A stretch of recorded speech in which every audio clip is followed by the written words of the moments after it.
Okay, good afternoon, everyone, and welcome to this webinar about research informing hospitality reform.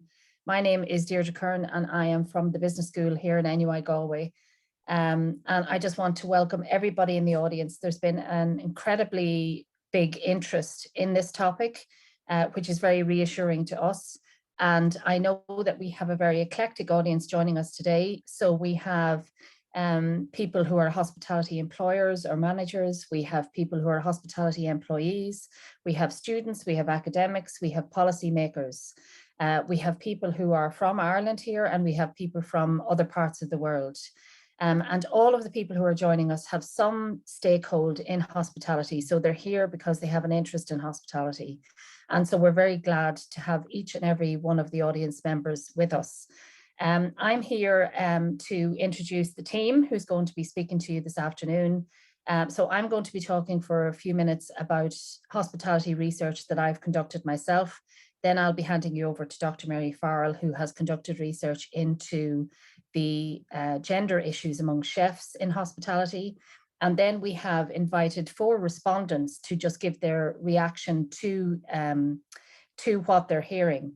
And these are 4 intelligent, passionate, caring people who between them have over 100 years of experience in hospitality. So they're here because they care passionately about hospitality, and through all of their experience, they've picked up a lot of really excellent wisdoms about hospitality and how it could be better. So I am absolutely delighted to have our respondents with us here today. So there's a couple of remarks I just want to make before I start myself. So I just want to say that I absolutely understand that some of what you're going to hear may be actually a little hard to hear, particularly for people who care about hospitality, because largely the research that myself and Mary Farrell have done is a bad news story. So I just want to acknowledge that I understand it's hard to hear, but also to say to you that our focus is on looking forward to a better future for the hospitality sector. So while our research focuses on the past, our advocacy focuses on the future, and we're looking forward to using the research to inform constructive change within the hospitality sector. I think to some extent we've reached a tipping point.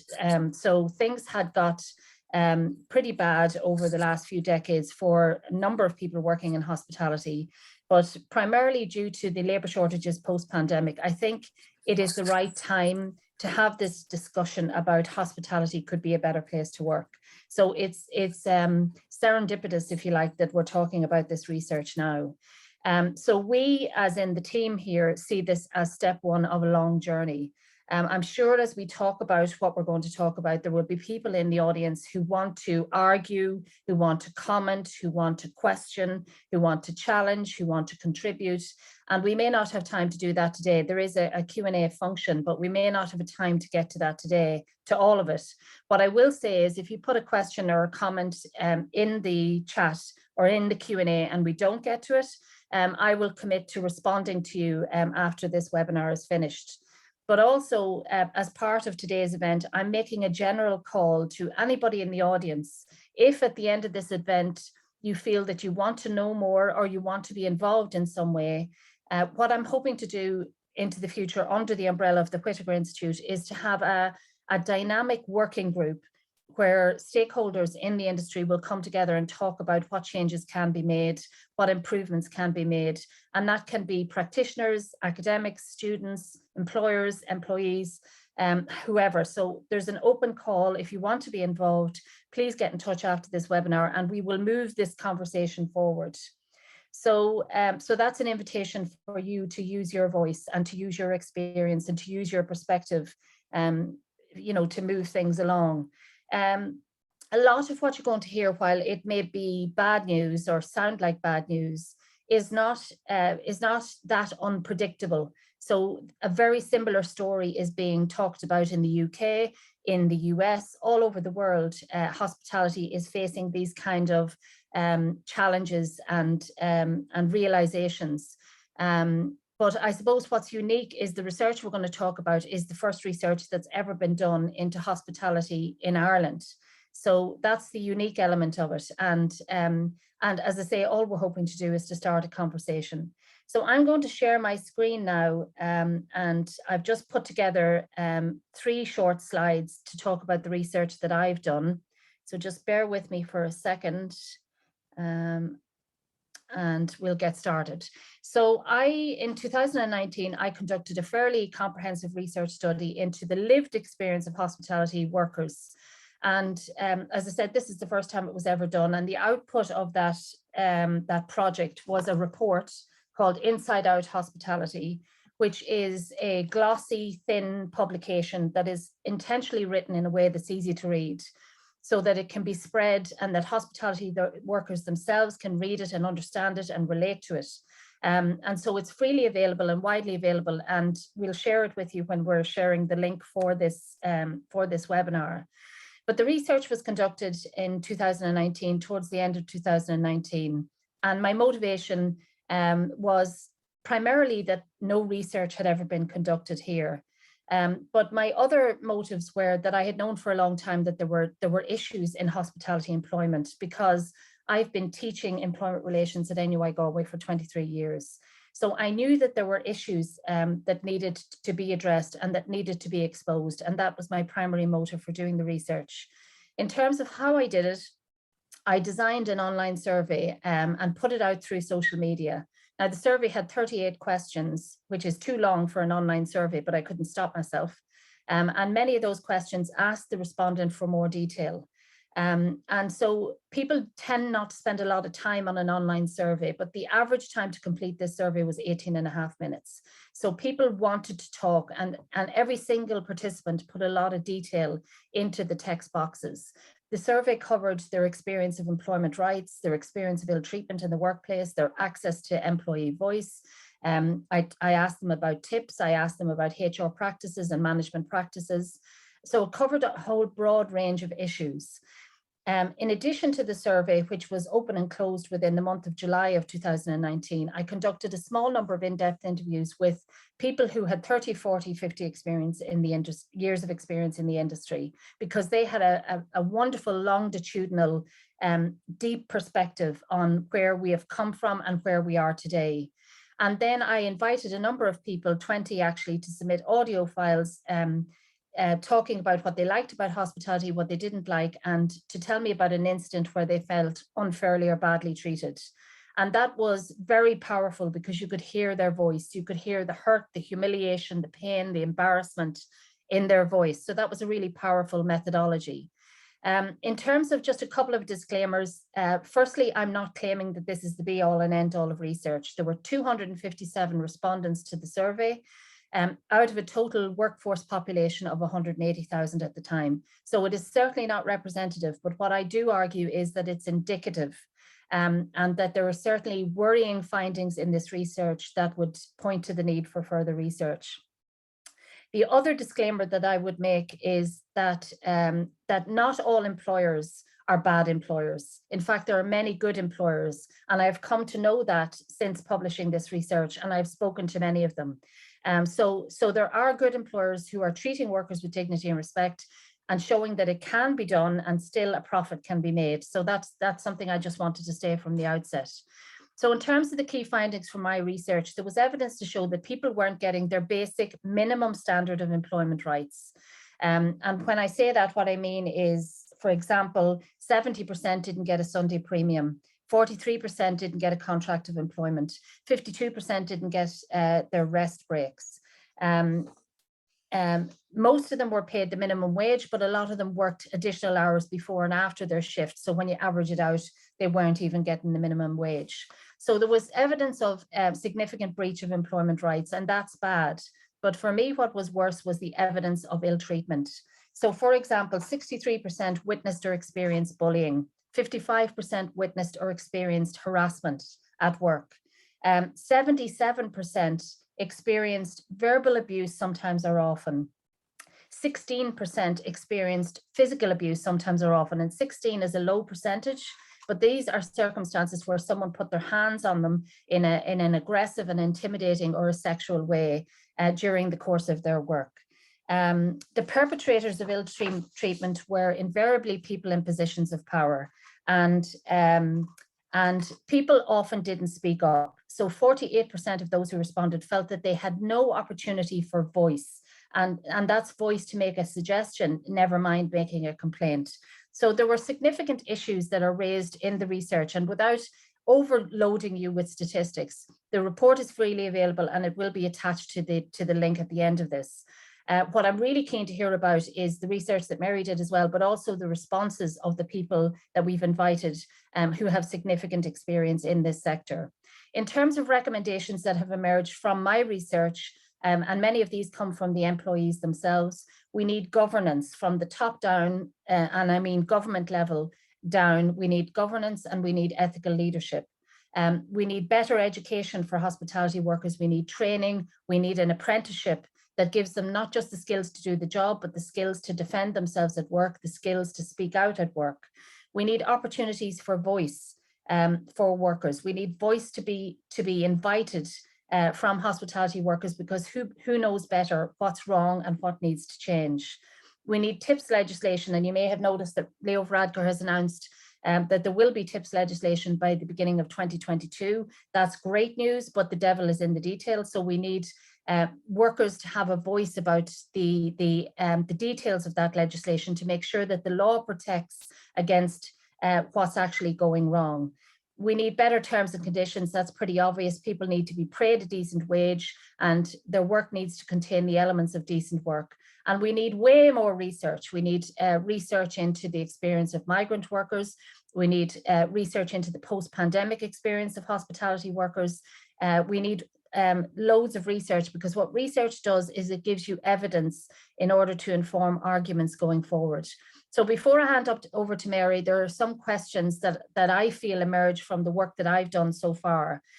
Number one, are we at a tipping point? And I believe that we are. And if you read the media coverage internationally about hospitality, you'll see that there is a movement towards a focus on the employee experience. Now, unfortunately, that's driven by an economic argument, but whatever, there is now a focus on the employee contract and the employee experience in hospitality, and that has to be good.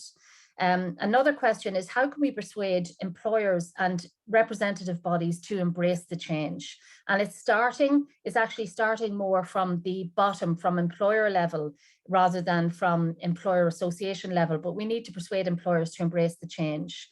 We need to make hospitality a more attractive career for younger people, where they can see a future for themselves, where they can see an alternative to a university education, where they can see a way to provide for themselves and their families that gives them work-life balance and a decent living as well. We need to give workers a platform for a voice. They are not being heard. There are high-level task forces where they're not even represented. We need further research. I mentioned that already. And just what I'll finish off by saying before I hand over to Mary, and I've said this at the start, our invitation to you today as the audience is, if you are interested in being part of the conversation which leads to the solutions, then there's an open invitation from us here at the Whitaker Institute to get in touch. And it doesn't mean you're committing to anything really significant. You can be involved in a small way or a big way, but there is that open invitation to make contact, and you can contact either through Courtney, who has been in touch with you and has been really helpful in setting up this webinar, or directly to myself at deirdre.kern@nuigalway.ie. So that's a whistle-stop tour through my research. I'm going to hand you over to Mary Farrel now, who's going to share her research findings in relation to gender issues in the kitchen. So I'll hand you over to Mary.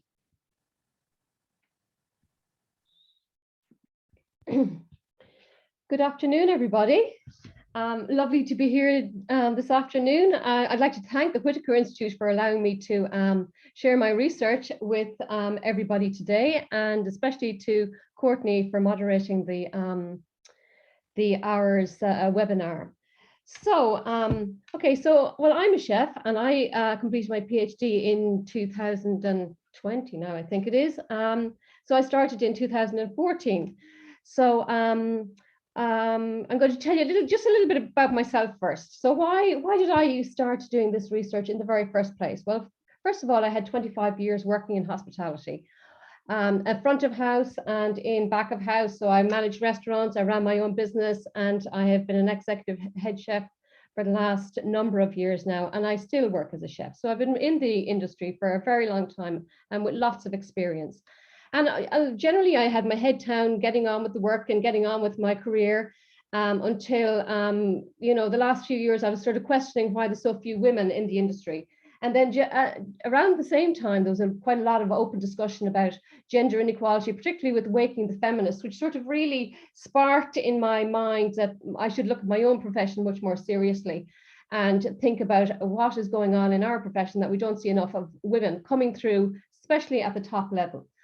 And then I had a look at the literature and decided that Ireland was not unique in the lack of women in the industry, a very male-dominated industry. And I thought, well, this is the time to start looking at it and looking at it seriously and seeing what we can do to improve it. Or first of all, what are the reasons why women are not coming through? And is there anything that we can do to make it better for women? So when I looked at the methodologies, I thought that the best thing to do for me was to try and collect as much data as I could about chefs in Ireland, because there is no database of chefs and the gender breakdown of chefs and their roles in kitchens. So that I thought was critical to any sort of research that I was going to do on chefs, because I could have a qualitative theoretical discussion, but without any quantitative statistics, it's very hard to argue your case substantially, particularly to the general public, I think. So I attended a symposium in Galway, which was focused on women in the food industry in Ireland. And a couple of issues came up there that helped me narrow my focus. And then I designed an online survey, which was to collate as much information as I could about chefs, their chef roles, their positions within kitchens and where they worked, which type of kitchens they worked in, and also gender equality issues that were coming through. So where did I get those questions from? So I looked at the HEA online survey that was designed for the academia in 2014, and I based my survey on that. So I tailored my questions, but I used that as a base to get a good informative survey questionnaire. And then when I got it back, I weighted it with the CSO statistics, which had just come out in 2016, which showed that only 31% of the women in the chef industry, 31% of the chef industry has women in it, and the rest are men. So I weighted my survey to reflect that, so that it was much more reflective on the industry. So it would give a good breakdown of where women and men worked in the industry and in what chef roles they did. And I also then, an issue came up within education. So I looked at the TU Dublin graduation cookbooks or graduation books, and I went through that to do an analysis of that to look at the career paths that graduates were taking from TU Dublin, because an issue came up through the survey analysis. So then when I looked at the findings, what did I find? Okay, so, well, first of all, it's clear it's a male-dominated industry, 69% are male and 31% are female. And the perception of gender inequality was quite clear. 56% of women identified gender inequality in the profession, while only 28% of men did. So it wasn't really an issue, an important issue for men. The other important thing to note was that 67% of women chefs that are pastry chefs specifically identified gender inequality. That was the highest rate of any role. So pastry chefs saw gender inequality much more prevalent than any other chef roles. But equally, in the work environments, in hotels, 64% of women that were working out in hotels identified gender inequality at the highest level when compared to fine dining or casual dining or industrial kitchens. So the issues were much more prevalent apparently in hotels, and also the pastry chefs also saw a much higher degree of inequality. So why is this, I wonder?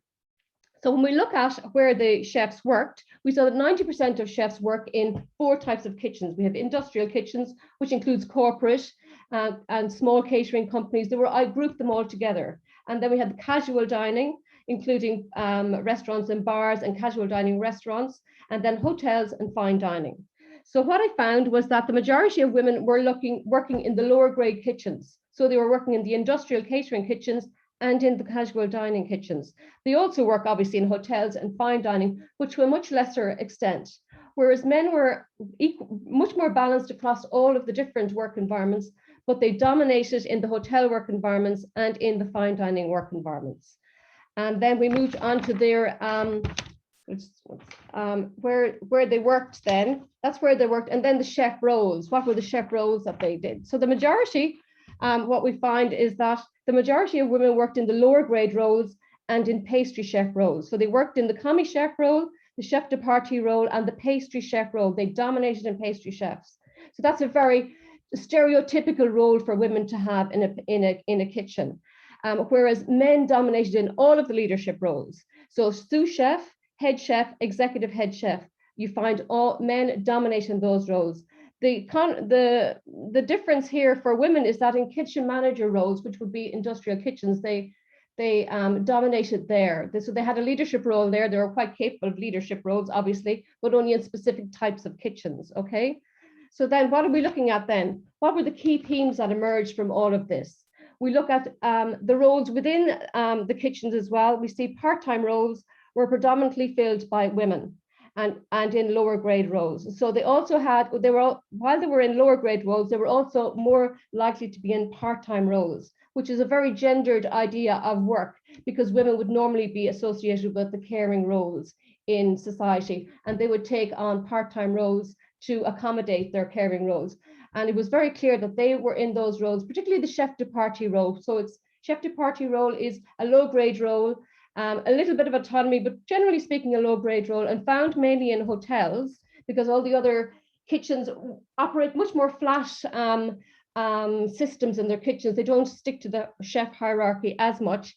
So the women, 20% of female chef de parties were in those roles for 20 years or longer. So they were in there for long-term roles. So a very gendered understanding of the roles of chefs and the chef work environments. Then we looked at equal pay. So we went on to, I didn't do my slide there, apologies. So then we were looking at equal pay. So unequal pay, there was a huge perception among women that they were paid unequally. So over 87% of women identified unequal pay as the number one issue as a barrier to gender inequality, and the number one issue for promoting gender equality. Now, I didn't collect the actual remuneration or pay of chefs, but what I did do is I was able to identify their status of employment. So for example, salaried and non-salaried staff are chefs. So the significant themes that emerged were that more men than women are employed on a full-time basis. So 55% of male chefs are salaried, whereas only 32% of female chefs are salaried. More women than men are employed on a part-time hourly basis. So only 17% of men are on a part-time hourly, whereas 22% of women are around that. And also to a lesser extent, but also more women than men are employed on a part-time hourly basis.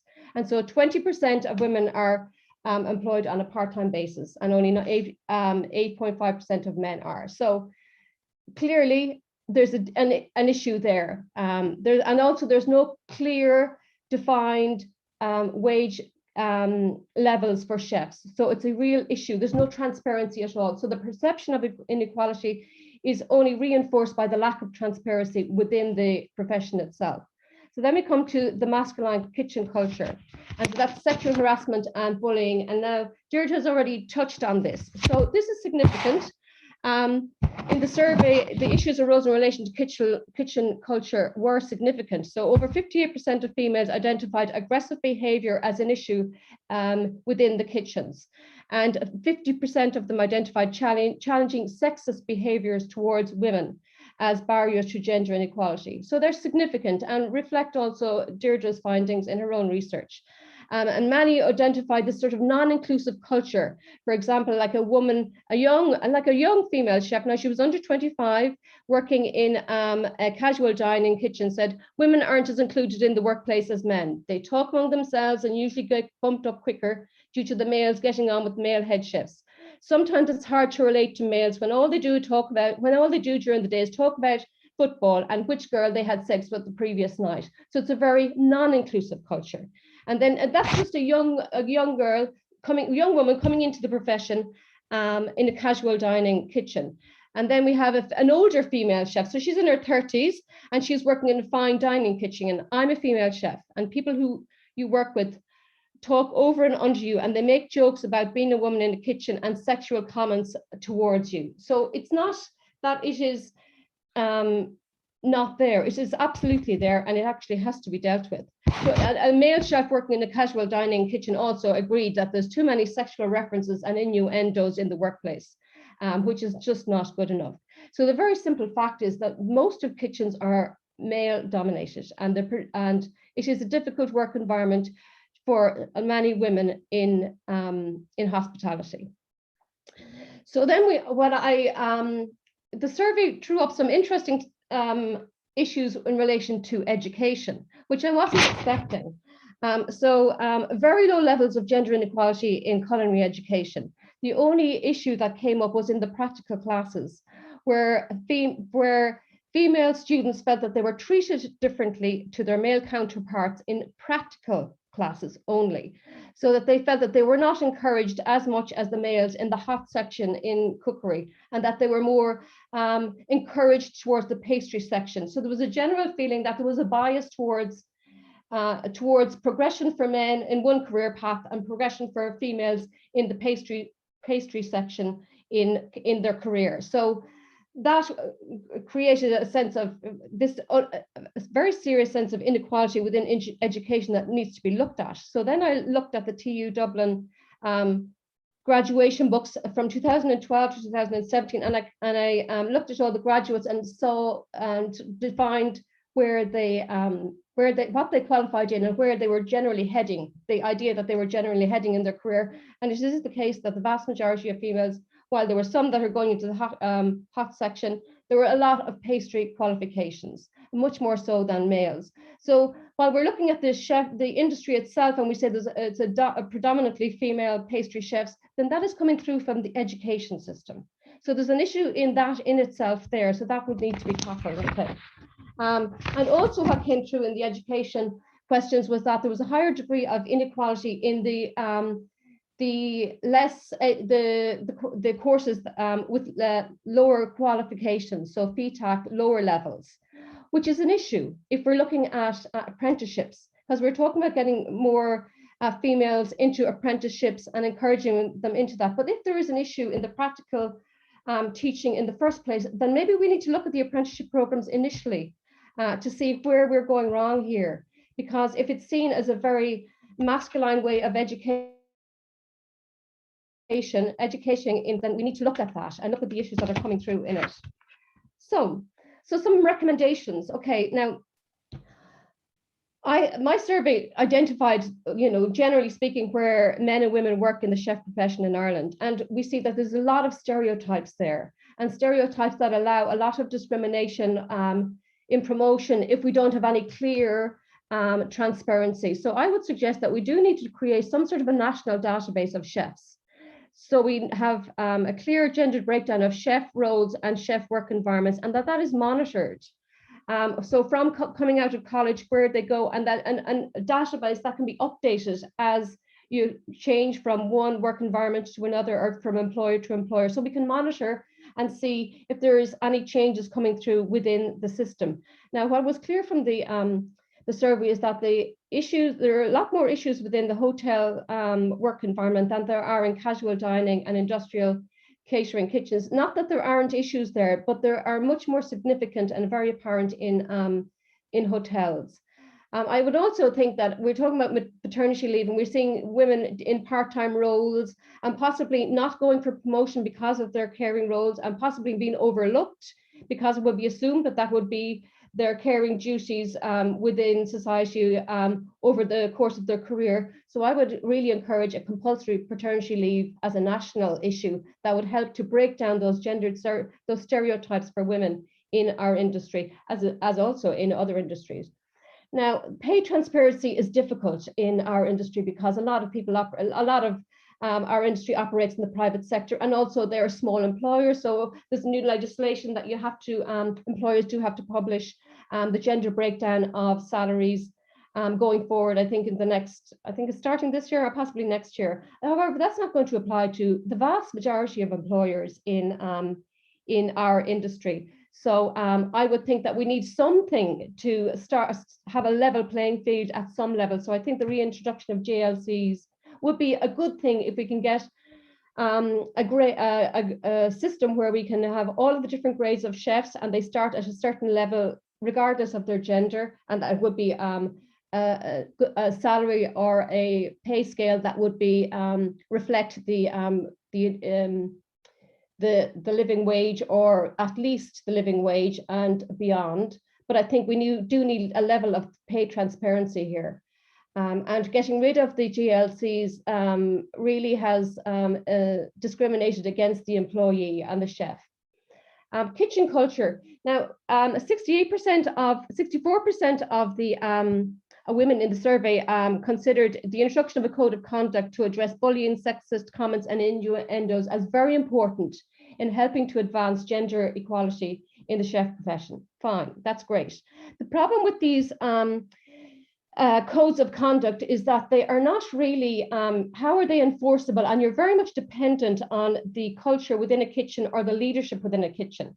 So I am of the opinion that we do need some sort of an independent body for hospitality, which would cover both the chef profession, but also front of house as well, because issues are coming up in the front of house as well as in the chef area. So I think if we had an independent body, then that would be a useful step forward, like initial step forward. A lot of the suggestions may be long-term, but there are things that we can do now. We can reintroduce JLCs, and we can set up an independent body to investigate, a body that people can go to with the complaints anyway in the very first place, an anonymous body perhaps. The other issue that was education. Now, education for me, it's probably a complicated issue, but I do think unconscious bias training is important. And I think educators need to be made aware of the bias that may exist within their system, and they need to look at that and maybe monitor the education of their chefs and see how that can be addressed. I also think that educating chefs is really important, student chefs, on their rights and the unacceptable behaviors that they may encounter in kitchens. But equally, I think it's very important that they have a body to be able to complain to then, because it's all very well to be made aware of your rights, but if you've nowhere to complain, then that is a very serious issue and nothing is going to change. And I do think we need a national leadership program for chefs. And as part of the culinary education system, we need to be able to educate head chefs and how to manage a team in a kitchen properly and identify issues coming up and know how to do it in a compassionate way for their staff. I think it's a huge issue. There may be some very old school style chefs, and there are definitely some very good new head chefs now that know how to run kitchens. But I think as a national strategy to improve our industry, we should look at something like this. So that's the limitations are, I don't have all the answers clearly, and I don't have all, I'm sure there's issues within I didn't look at any of the migrant chefs that are coming into the country, and we are hoping to bring in more, and I'm sure there are issues for them, but I didn't look at any of that. So that's a limitation, absolutely. And there's certainly, I didn't cover everything that I would have liked, so I'm sure there's plenty of scope for further research here, but at least it's a start, and I think we should be able to look at it objectively and try to address some of the issues, or at least to start to further the research. I do think we need to, in order to improve our hospitality industry and create a positive environment, we absolutely do need to come together, and as Deirdre said, come together with multiple stakeholders and try and address some of the issues and see where we can start to seriously address the issues in the industry. And I too think this is the time to do it. So I think that's about all I have for you at the moment. I hope you enjoy that. Look forward to your questions. Thank you so much, Mary. And just to remind people in the audience, there is a Q&A function, but I'm going to leave that to the end if you don't mind. And anything we don't get to today, we'll make a commitment to respond to it.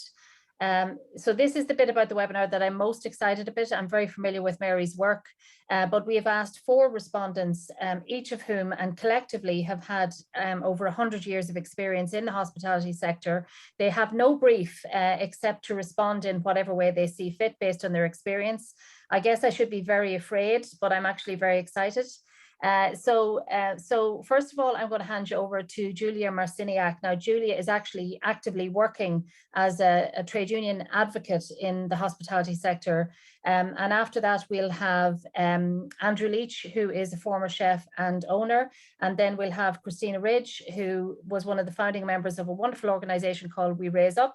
And finally, last but not least, like the good wine, we'll have Liam Lally, who has extensive experience as in the general management of hotels. So Julia, if you're there, I'll give you the floor. Thank you, Deidre. Thank you for the invitation. So my name is Julia Marciniak. I'm a hospitality and tourism coordinator for Unite the Union. I have over 19 years of experience in the hospitality sector and over 11 years in the Republic of Ireland. So I can, everything you talk about, I actually experienced firsthand from the perspective of female and a migrant worker. So it is extremely timely to call for change, and as well, Unite the Union conduct a small survey as well this June, and that's in relation to current labor shortages might be helpful because, as you are aware, there are a lot of findings in your survey are confirmed by my survey. And I do believe then the statistics are actually much worse because there is a language barrier. There is those people we weren't able to reach out to, like kitchen porters, people working on the back of the house. Sometimes their language skills are very poor. They don't know their rights. And it is really, really difficult task to give them a voice.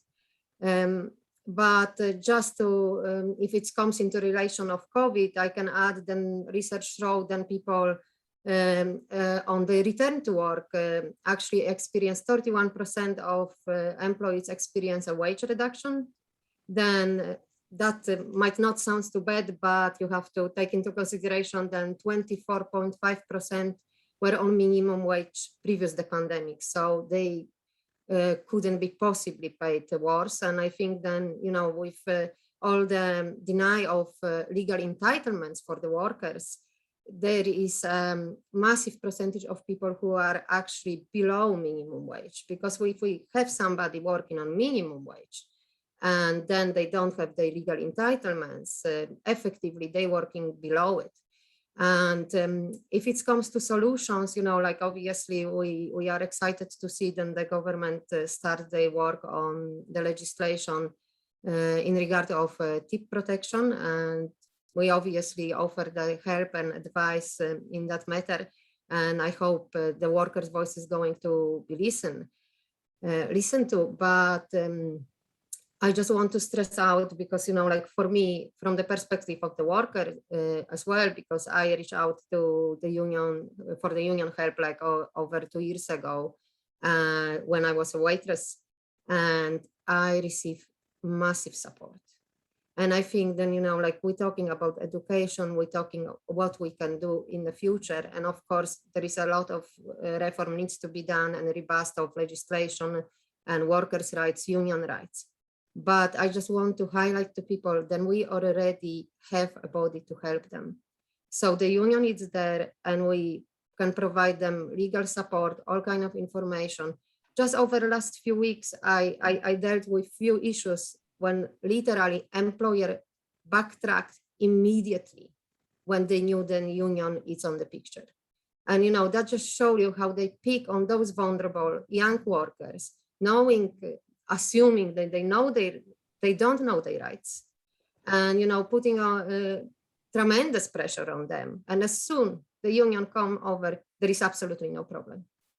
You know, like there is like cases against employees not supported by any evidence at all. You know, like it's terrifying. And, you know, like we have to take to consideration that those people on minimum wage, they're literally living from week to week. So it's extremely difficult. And I think then, you know, for them to take any steps because they are afraid of the consequences. And as much as people might think like, oh, you know, like, so what's going to happen? The job is not great, but those people don't have any buffer. And a lot of migrants are not even entitled, or people who didn't work a certain amount of time, they are not entitled to a social support. So that is their life online. That is if they are providing for the household, if they have kids, you know, it's tremendous pressure. And I think that if it comes to abuse and bullying and harassment in the workplace, it's very important to introduce mandatory training to all the workers. It's the same like people who carry things and, you know, they have manual handling training. And especially then in the sector, sometimes people very young are getting promoted. So we have people in fast foods or restaurants, each are in their early 20s, and they simply don't have a skill. They don't have a knowledge to address serious issues like sexual harassment, for example.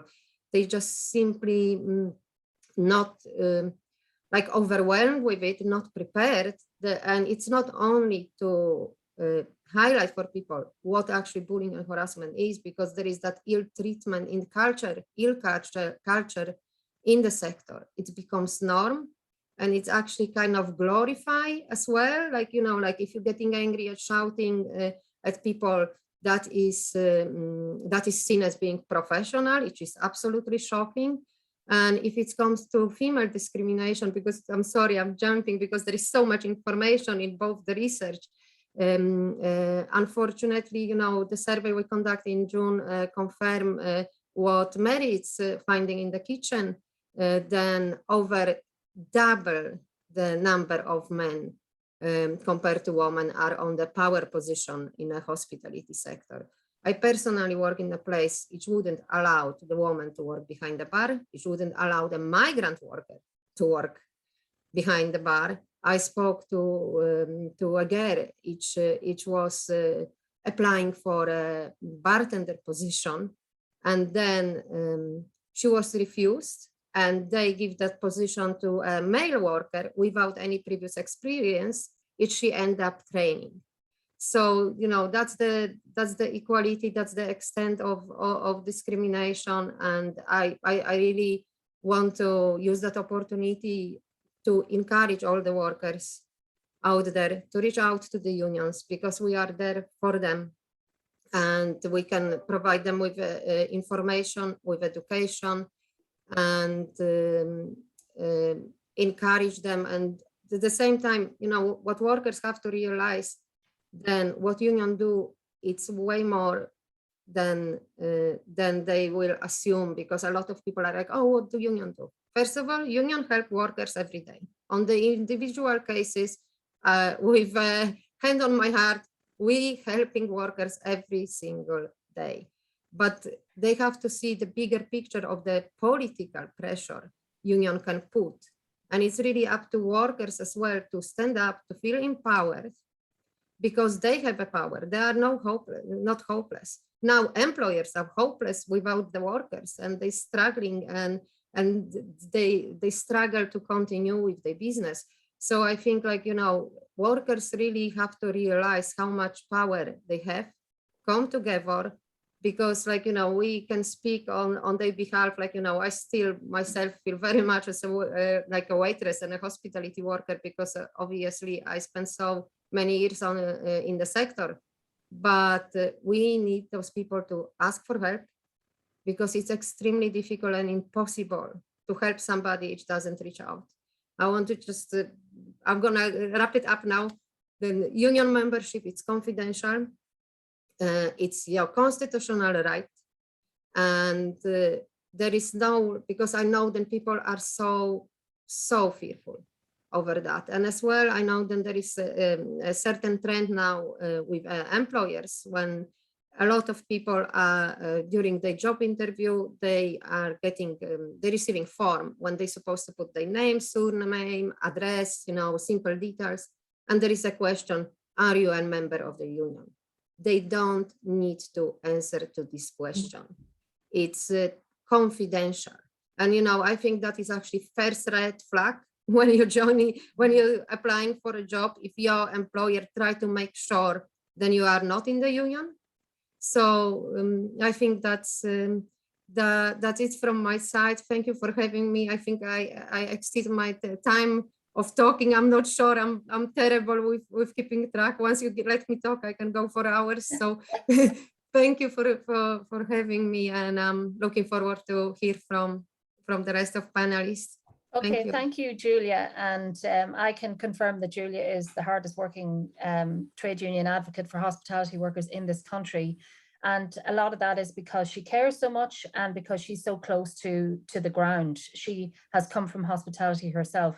Now, I think unions generally need to do a bit of work themselves about how they are going to represent these workers, how they're going to work with employers to make hospitality, a more friendly environment for workers. So there's a bit of work to be done there too. And Julia's research was done later than mine, so she has some perspective on the impact of the pandemic on hospitality work. And so that's a very interesting dimension to it. You would have hoped that things would have got better, but they've actually got worse. So without further ado, I'm going to hand you over to Andrew Leach. Andrew, the floor is yours. Thank you very much. Nice to meet you all. Thank you for your presentation, Mary, Deirdre. I'll try and go quickly. So I've been a chef for 30 years up until 3 years ago, and I sold my business and took some time off. The impact of my career on my life has been both wonderful and incredibly negative. I've ended up divorced. I'm a recovering drug addict. I have a difficult relationship with my children. I find it hard to hold down work, having worked for so long for myself. And the 3 years that I've taken off, I've tried to analyze why is this? And I really think that it comes back to education in the first place. So I started my apprenticeship in France, and my French language wasn't good enough to be able to continue my studies well enough. So I quit the studies and just worked on. And I find that this is endemic, particularly in catering, where, outside catering, where there are a lot of non-qualified people and who haven't been able to continue climbing the ladder in the hospitality business in general. So they leave and start their own business, which is most certainly my case. I arrived at chef de partie, I wasn't qualified, and I couldn't continue up the ladder. So I actually got fired from my last 3 jobs, and I started my own business. So I had a wonderful time in my own business. I had it with my wife and things like that, but it was all consuming, and for both of us. And in my analysis of my own career, it really does come down to the educational aspect, I think. And then further analysis of that, you're sort of wondering, why are we chefs so bad at those things that are normal, in other industries? So the incidence of dyslexia, for example, amongst chefs is much higher than in other industries. There used to be a joke that you became a chef because you were too thick to become a plumber. And that sort of follows. You can understand that if someone had dyslexia, weren't able to manage the training for other trades, they became a chef, because you need your hands, you need to be able to work fast and take the pain. So I think a lot of our issues in the industry come from lack of education, both highlighted by Mary and yourself, Deirdre. And I'm listening to the presentations and listening to what Julia had to say, and there's an awful lot about knowing your rights and knowing where to go to when it's wrong and when you're being abused. But I actually feel that a lot of people, particularly younger people, don't know how to act in the workplace. So we're very aware of our rights and what is not allowed to be done to us, but we actually don't know how to act. And I suggested this to you, Mary, last week when I saw you, was that maybe in transition year, we should get to the transition year students before they go on their work placement for any industry, but specifically for ours, because a lot of them in transition year would go into the food industry. And that's actually to teach them a charter of expected behavior. A lot of people know what not to do, but they don't know what to do. A lot of people don't realize that saying hello, making a colleague a cup of tea, being nice is expected. It's so necessary. And I feel that we should promote the positive aspect of things, so positive reinforce it. We all know what will happen if you are a nasty person, but nobody knows how they should act, I feel, particularly the younger people. I've just finished a project with a whole load of millennials, and really they had no idea. I couldn't understand how a 27-year-old male chef was discriminating against a 21-year-old female worker. I was so surprised. I wouldn't act like that. I didn't grow up in that environment. Where did this person learn that it was okay to behave like this? So from my point of view, I would, rather than coming in with a stick, we need the carrot. And that is to encourage people to act in the correct manner, to stop being nasty. So I feel as well for the workers who are in the industry at the moment, I think the horse is already bolted. I don't know what we're going to do for people aged 49 being discriminated against because I'm male, which is interesting. You know, contrary to Mary's research, I've worked mostly for women throughout my whole career. I prefer to be in that environment. I feel women are better managers. It is a flatter environment. It is certainly more compassionate when it comes to leave or having to go pick up a kid or something like that. So for me, going forward from this, I know that I will be reinforcing positive behavior. The younger people I meet in the industry, I step in immediately. When I see the discrimination, I speak up. People are afraid to speak up. I'm not afraid to speak up. I think that is the important thing to learn. Congratulations on your research. I've read both your research, and it's heartwarming that people are doing it, and particularly people of the caliber like you. Thanks very much for the seminar as well. So I think my time is up. I'll try and stick to the time. Thank you, Andrew. Okay, so there's a number of things that strike me from what you say. I mean, firstly, thank you for your honesty about the damage that that your work experience had on your life. And for me, that's an ethical issue. You know, people should not be damaged physically or emotionally through the course of their work. So that's really a really powerful contribution there. Also, the whole area of education, I absolutely agree. The idea of getting to younger people, I think that's a really, really good idea. And thirdly, you know, this idea of reinforcing good behavior, the carrot rather than the stick. I think we definitely need more of that for workers and for employers. We need to incentivize and highlight good behavior so that others can see that's a better way to go. So thank you for all of that, Andrew. And I'm going to hand over to Christina now. Thank you. Thank you so much, Deirdre. It's very nice to be invited to this. I'm actually a former NUI Galway alumni. So for me, this has been an amazing experience, and it's been amazing to share the screen with so many wonderful people. My name is Christina Nicanumera. I actually had to change my name when I left Galway many years ago to work within the hospitality industry here in Dublin, because I found that people wouldn't employ me because they couldn't pronounce my name. And also there was a question of what my nationality was. So when I went to interviews and they met me and they realized I was a complete Gaeilgeoir, it was mad for them. You know, they kept saying, well, we thought you were Polish. You look Polish. I'm like, well, no, I'm not. I'm as Irish as they come. Trust me. I've had a very successful career within hospitality, but it has come with a cost, much like Andrew and with Julia, the same situation. I've actually started in reception in a Foster Court Hotel in Galway. I started as a receptionist to get money for a PhD because I wanted to actually study and continue my field at the time. However, I got sucked into it. I loved working in the buzz of meeting people every day, and that really pushed me beyond my limits. I'm a people person. I always have been. People from Galway are people. We smile, we say hello to everybody. I think the whole of Galway knew me at one stage growing up. So for me, that was important to continue that. So in order to actually progress, I found very quickly, I had to leave. I had to move. And I spent many years job hopping across the country and across the world to actually further develop myself. So I've been pretty much every job in the hospitality industry. I've done it all. And now I work with a technology company called Hoist Group. I think for me, there's been a lot of situations in the past that have been scary, very scary for me. I've had a relationship in a hotel, and when it broke down, the person tried to actually say I committed fraud, tried to put a lot of legal implications in against me. And because of that, I can never use that hotel as a reference in any part of my CV. And in that time, I'd given the hotel maybe 9 months to 13 months of exceptional work. I've been burnt out so many times.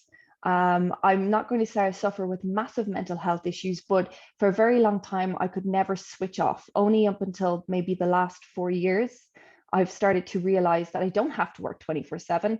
However, that really came to the forefront last year. especially when COVID hit and we all had to take that time. At the time, I was working as a group revenue manager within a company here in Ireland for the UK and I. And for me, it really hurt me in particular because of how the owners were treating people. And for me, the scariest part was when you've seen so many people line up outside the social welfare offices from hospitality industry. That was heartbreaking. No other industry was doing this. It was all hospitality. And for years, I've been screaming and shouting, especially with human resources, in regards to the lack of training. It's training and education that needs to be made. Conscious and biasness training needs to be made officially across all the hotel schools, across the hospitality schools across the world. We train people on how to carry the right etiquette when it comes to silver service. We train people how to be managers. However, the managers that are existing at the moment that are actually training these people in when they go on site as part of their permanent work time placement, these are old school or Jurassic hospitality workers is what I want to call them. These are the people who have been around for a very long time, who are used to having the power, but are quite abusive when it comes to using the power. I've been verbally abused. I've been abused pretty much of every stage. And Deirdre actually spoke on one of my podcasts recently about it. And it just really resonated and hit home with me how much I've endured working within this industry. And in the last few months in particular, I've started to become a lot more vocal with my past. It was something I locked up in my mind and just refused to speak about. But I want other people to realize that you don't have to be this way. You don't have to work 24/7. You don't have to be afraid to lose your job. You can work for really good people. And there are some really good employers within the hospitality industry in Ireland and across the world. And I do think that we need to use their voices and we need to use the bottom voices to be able to further ourselves a lot more. Thank you so much, Christina. And, you know, of course, the first thing that struck me was the issue of your surname and indicating employers' intention to discriminate on the basis of race, which is, you know, not surprising, but again, terribly disappointing. And again, just like Andrew, you talk about the impact that that your work had on your life and on your emotions and on your physical health and your mental health, and that's something that really worries me, and it doesn't have to be like that. Other thing that struck me was the issue of the pandemic. And I think what the pandemic has done is it gave people time to stop and to think, and Andrew referred to this, because people who work in hospitality tend to be caught in a cycle of being incredibly busy. You know, they work really hard, they work long hours, they sleep half the day, they socialize with people that they work with, and they're caught in this loop. And what the pandemic did was broke that loop. And I think it gave a lot of people a lot of time to reflect. And Andrew's a perfect example of that, reflect on where they've come from and what and suddenly 10 years are gone by. And you have time to look at where you've come from and where you really want to go. So I know there are some questions and comments in the chat. I'm going to get to as many of those as I can, but I do want to give Liam the floor as the final of our respondents, and then we'll have a look at those questions. Anything that we don't get to, I make a commitment to getting back to. And remember that invitation to make contact if you want to be part of this discussion going forward. Liam, are you? Yep, I'm here. Hello. My name is Liam Lally. I'm retired. I started off the training manager in 1968 in the Great Summerlin Hotel in Galway. After that, I went to Colbrew Street in Dublin, where I continued studying in hotel management. So I pursued hotel management. I ended my career working for a commercial bank, dealing with hotel solvency. I had some great years in the hotel. I had some bad years in the hotels. I believe that one of the most important things in the hotel is that you take care of the employees, they'll take care of your clients. That's so clear. And I'm not sure who, if any hotel manager doesn't believe that. I think they all believe that because it's a fact. If you start having a go at your employees, they can't look after your clients. So employees first, and I mean hotel managers as well. Employees first, clients second. I read both reports, and one is equally as important as the next. But I have to say I zoomed in into Dr. Curran's report. The research shocked me, horrified me. I know there are good employers and bad employers, but this research even shocked me, and I was over 45 years in the industry. Red flags came lately in the situation where people are looking for hotel staff. I never saw it so bad. I never remember anything like this. That's a red flag. The next one was that hotel owners now, business owners now own the service charge. That's a red flag. Then I hear next that there's a law going through with the government that staff can keep their own tips. I mean, I never heard in my time that employers took tips off staff. Never heard of it. It wasn't around. Look, I believe now the genie is out of the bottle. After the report I read, which has to be made available, now it's a terribly sad reflection on the industry.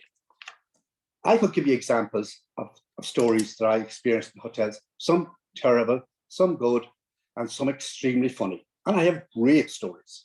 And often I tell those stories more than not on a social occasion. And they're good stories and they're funny stories. So working in the industry as well can be fantastic.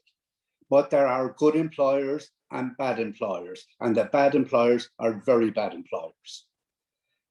Now, I think it's essential now that the main stakeholders are got on board and they commit to doing something about this at a time frame put there. And at the end of that time frame, I would appreciate if Dr. Curran would come back with another report on what has been done. Now, the stakeholders that have to consider is the Irish Hospitality Institute, the Hotel Federation, the Restaurants Association, the Workers' Relation Commission, and SIPTU. Now, I'm saying SIPTU because they represent some of the staff, but this report needs to get to other employees as well, which are not members of SIPTU. It is very, very, very important that these different bodies see the reports, read the reports, take action on the reports. There's no point in reading them if they don't take action. Now, once they read the report, I don't believe there's any one of them that will read this report that won't be shocked by it. Now, we may have experienced every bit of it ourselves, but when you read it, it can't go on like that. It just can't go on. People can't go on like that. I mean, there's a lady there some time ago, she was speaking about the unions and SIPTU. Look, SIPTU were never the enemy. Unions are not the enemies of hotels, never were. I worked with unions as a hotel manager. I never saw them as the enemy. We work together in sorting our problems. And I think that's a general view nowadays. All I'd ask is that the different stakeholders are consulted and that they react to it. And a reaction is terribly important. I appreciate the report that's been compiled by Dr. Curran and Mary, and I'm flabbergasted. You see, I've read the whole report. I've read it twice. I've probably read it 3 times because I was so flabbergasted by it. See, when you see it written down, you wouldn't let your children into the industry. And that's what it's all about. I wouldn't let mine. Thank you very much. Thank you so much, Liam. Yeah, now that you're retired, you can write the book of funny stories about hospitality, because we really do need something to smile about. No, but we've plenty to smile about, because although the findings are pretty negative, as I said at the start, there is so much scope for improvement. So I want to say a very, very big thank you to our respondents. I had no idea what was going to come out of that, but there's some fantastic learnings there for me and for everybody in the audience. Now, I know there are some questions there, but there's a couple of things I just want to say before I have a look at those questions. So for me, the kinds of changes that are needed, and many of these have been referred to by our speakers, we need national level governance. We need a stronger voice for workers. We need ethical leadership from employer associations. We need a set of standards, and Mary referred to this, and those standards have to be upheld by all. We need employment rights information and enforcement of those rights. But as Andrew said, we need the carrot and the stick approach. We need to reinforce good behaviour and provide incentives to employers who behave to treat their workers with dignity and respect. We need work on education, training and apprenticeships. We need work in hospitality to meet the criteria, the international criteria of decent work, and we need proper protection for tips. So there's a menu that is going to keep somebody busy for the next 50 years. I hope it's not me, because part of this is to open a discussion. Liam mentioned all stakeholders. We want to move this conversation forward in a positive and constructive way. Once again, I'll issue that invite to everybody in the audience. If anybody's interested, we're going to have a rolling platform for stakeholders to voice where we go and how we get there. So everybody in the audience is welcome to join that. So just with a quick look at the Q&A.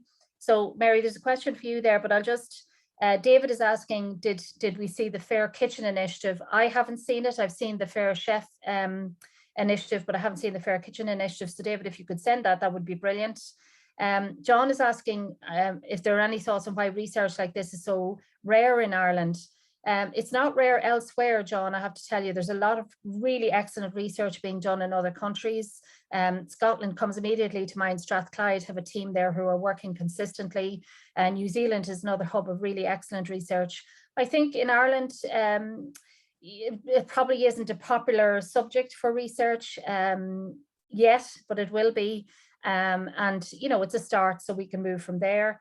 Margaret is asking, Mary, if you could provide some more detail on your study. A link to my study will go with the recording, but if you can provide some more information. So Mary is asking, what is the suggestion to get information out in the public and make this information almost a common language? So Mary, that'll be part of our objective, is to keep the conversation going, to speak on numerous platforms as we have been doing and will continue to do. It's all about getting the word out there. You know, as Liam said, this is no longer acceptable. You wouldn't put your child in this industry. And I've had many parents contact me about things that happened to their young adults where that they were apoplectically angry about but couldn't intervene.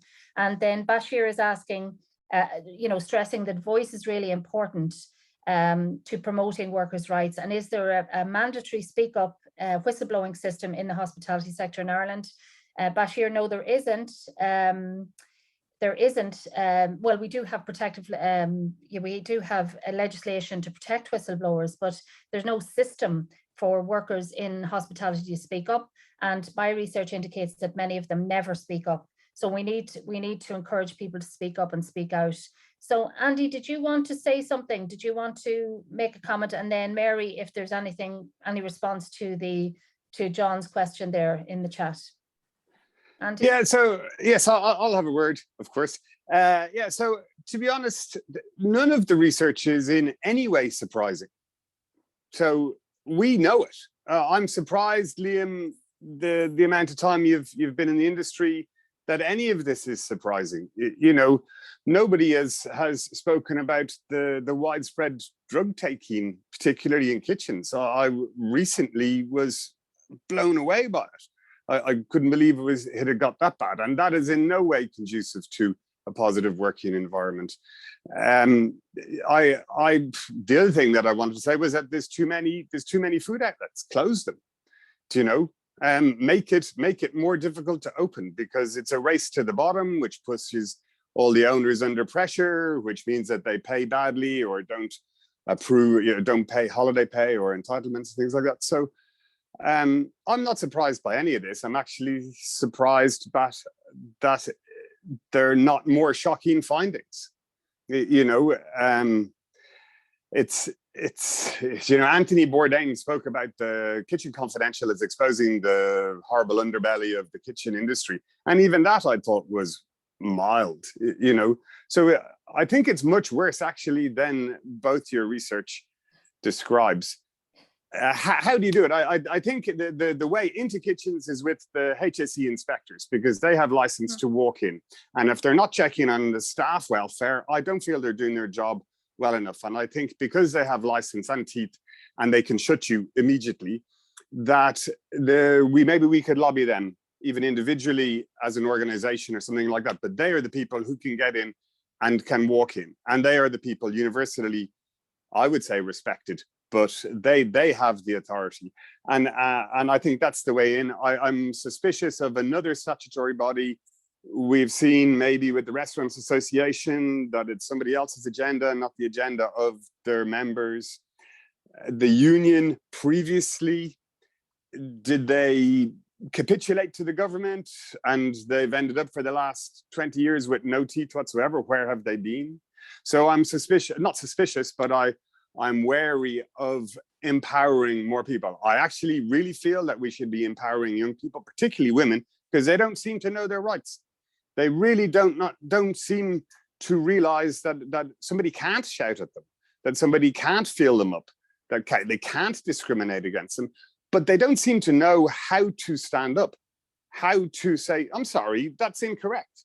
So I really feel that training the...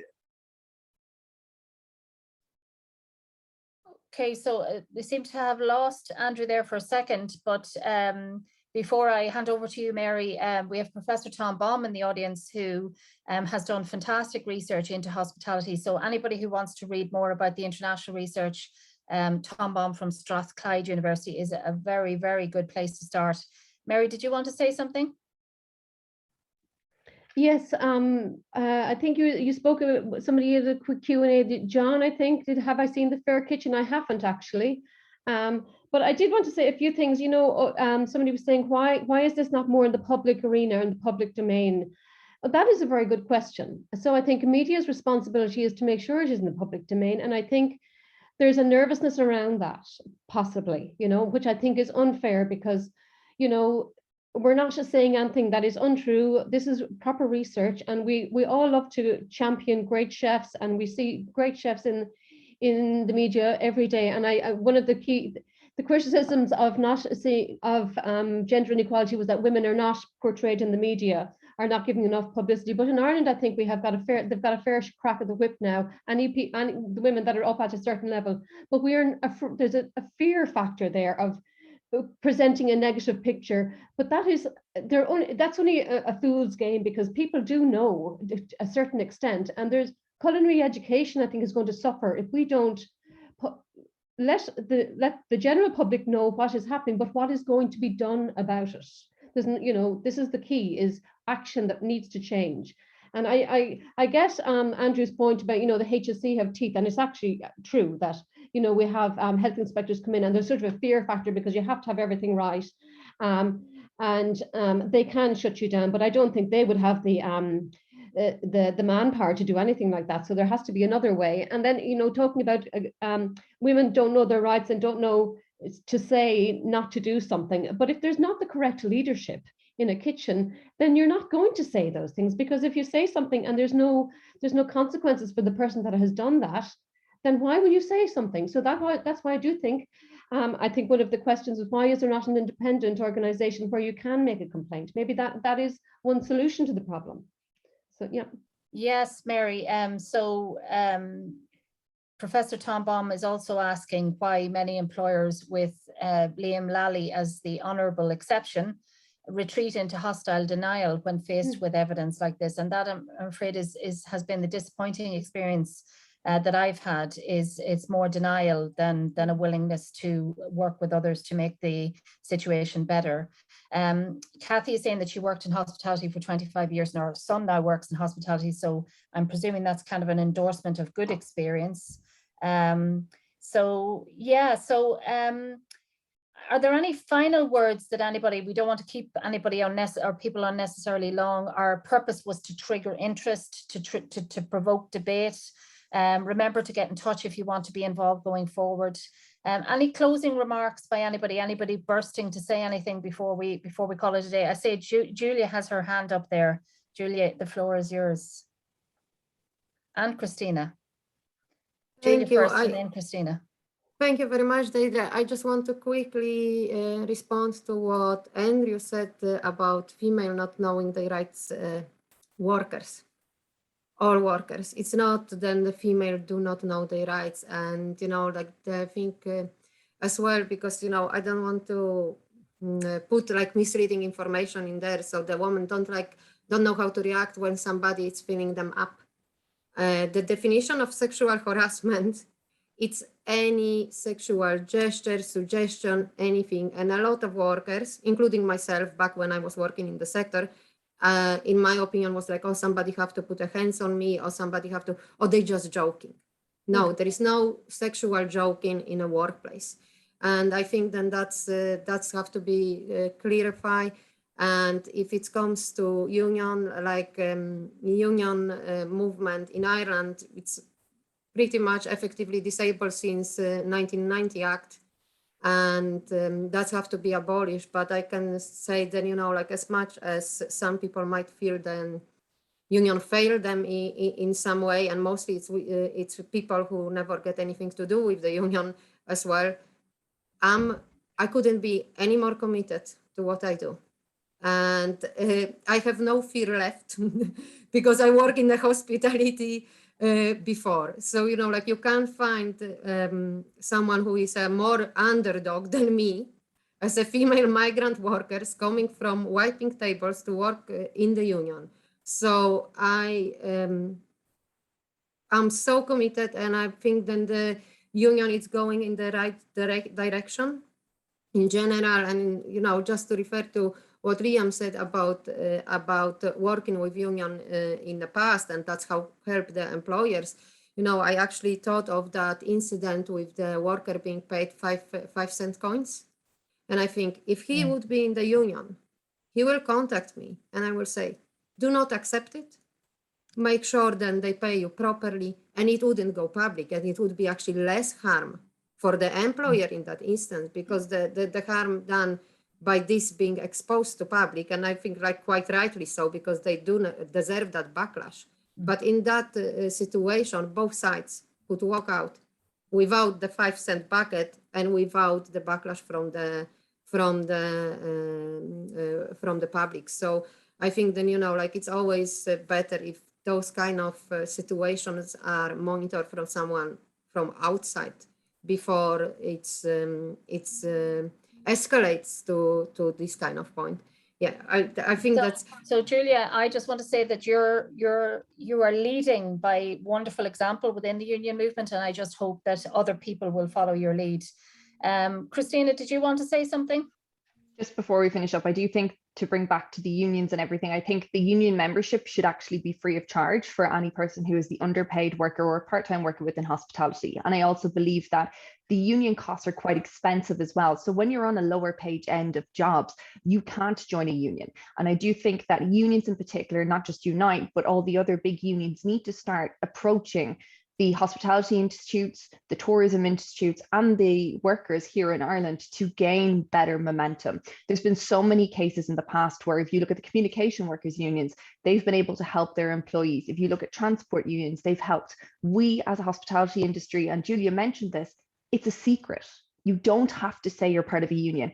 And I actually wish that I was part of a union in all my situations when it came to working. I really thought that I wasn't able to join a union. And I remember my husband for years trying to push me, but I couldn't, because my employers would always say that once you joined, you had to let them know, and it was going to cause huge issues. I couldn't afford to leave hospitality. I couldn't afford to lose my job, much like everybody else. And if there's a union there, that standardizes practices. That changes everything, because not in every hotel group or hospitality group across the country, there's a HR manager. And the HR managers are only looking for pen and paper to be pushed. And coming back to Mary's fantastic piece of work that she's done, you know, chefs in Ireland, they're so underrated. Andrew just mentioned that. I have lost so many amazing friends to drug abuse, through mental illness, and they've all been working as chefs. Female chefs are not highlighted as much in the industry. There's very little that's published, but also back to the media side, and this will be my last piece. Media always like the bad news stories. There's never really a showcase on how great hospitality is. At the start of the pandemic last year, they covered how many people were out of work. Now they're crying because no one's coming back to work. No one wants to work in this industry. They're not looking at the situation that we have caused or the employers have caused. It's just constantly, everyone's gone home. Everyone's decided they don't want to work in hospitality anymore. No one's asking why. No one's asking, you know, the wages. I've seen in the UK there's actually receptionist jobs going now for £15 an hour. They're that desperate in luxury properties to get people in, and they still can't do it.